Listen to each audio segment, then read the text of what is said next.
आता मी सांगतो तुम्हाला, जे लाडक्या बहिणींच्या योजनेमध्ये खोडा घालणारे कपटी सावत्र भाऊ ते कोर्टात गेले होते. कोर्टाने देखील त्यांची याचिका फेटाळली आहे.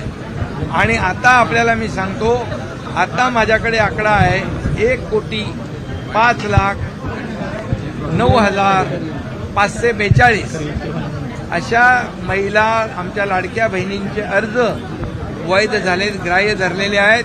1.5 कोटीपैकी आणखी 1,05,00,000 झालेत. आणखी ही संख्या वाढेल.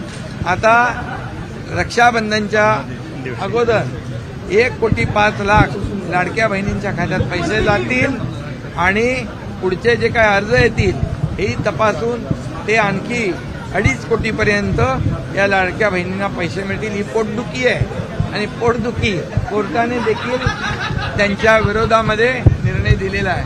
आता हे आरोप करतात घरात बसून, आम्ही काम करतो पूर परिस्थितीत जाऊन.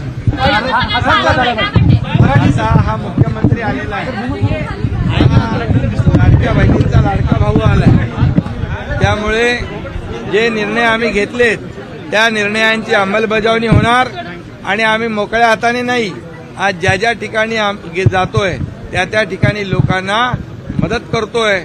त्यांना अन्नधान्य आहे, त्यांना कपडा लत्ता आहे, आणखी जे जे त्यांना औषध उपचार आहे, त्यांना जे जे काही लागेल ते आम्ही सर्व देणार. त्यांच्या पाठीशी हे सरकार आणि आम्ही उभे राहणार.